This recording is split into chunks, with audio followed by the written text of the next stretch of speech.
These ATV tires have some very small cracks in them. They're almost brand new, but somebody pumped them up way too much and left them sit in a garage, and it created hairline cracks. So I'm going to show you how to make your own fix-a-flat. I've been doing this for years. It works great. I found the recipe online like 10 years ago, and I tried it. It's held up for a long, long time, and a couple other tires I've used, so I figured I'd share it with you. To get started on here, you need 3 ingredients. One is latex paint, 2 is sawdust, and 3 is antifreeze. Pretty simple. So really what we're going to do is we're going to take some latex paint. I use these, this is actually from my hair dye kit that my wife had, and I like to use these because it has a nice narrow nozzle on it, and you can get these into a tire stem real nice. So what I'll do is I will fill this up, I don't know, about 1/3 of the way with the paint, probably another 1/3 of the way with the antifreeze, and then I'll add some sawdust to this. Now this sawdust has to be really, really fine, otherwise it doesn't go through the tip or the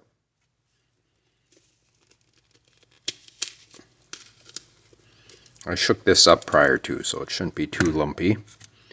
It's relatively thick, just regular latex paint. This is some pink stuff my daughter thought she needed and doesn't want, so it's perfect for this because I'd otherwise be throwing it out.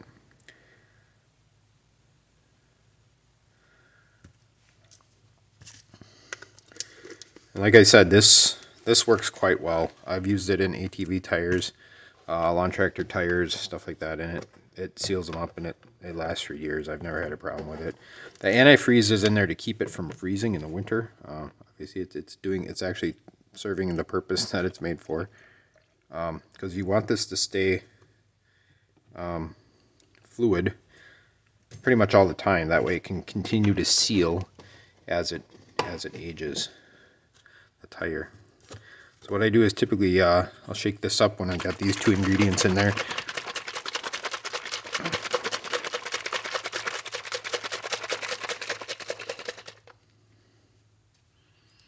And let's see if it's got the right consistency. Yep.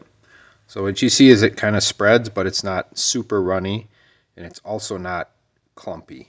So now we'll drop this in there add a little bit of sawdust. And the sawdust allows some of the bigger cracks to be filled. It's almost like blood clotting, if you will. So I'll just add some of that. I do like to have a little funnel for this so I don't get it all over the top. So just a minute. Okay, so we're back at it with a funnel here. Just drop this in. This is kind of a, just dump it in and you see fit. Some people say they use pepper. That's fine.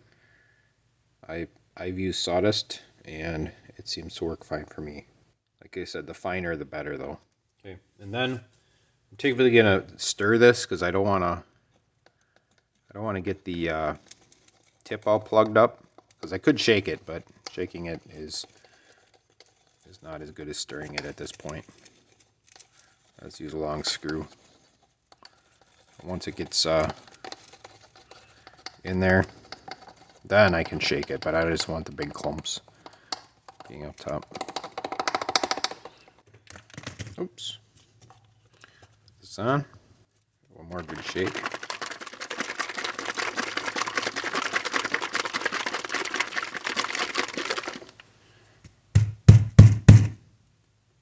Just make sure it's flowable.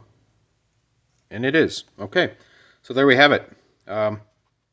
About 1/3, 1/3, and 1/3 of latex paint, antifreeze, and sawdust. So now we get it all done here. I'm going to take this cap here with the valve removal tool on it and take out the valve out of the tire stem, and we'll pour this in the open stem, and then we'll put the valve back in and pump it up. That's all there is to it. So. All right, so here's my problem tire. Like I said, this one was over pumped at some time, and it created little hairline cracks in the in the actual tread of the tire. So the tire's in great shape otherwise. So we're going to take this valve out of the stem.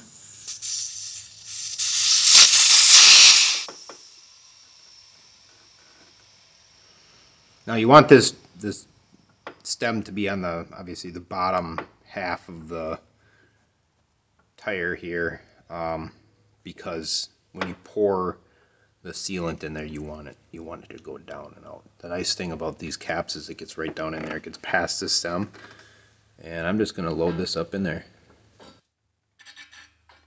I've almost got it all in there now. I'm going to clean this up, and then we'll put the valve back in the stem and pump it up, and we'll be ready to go.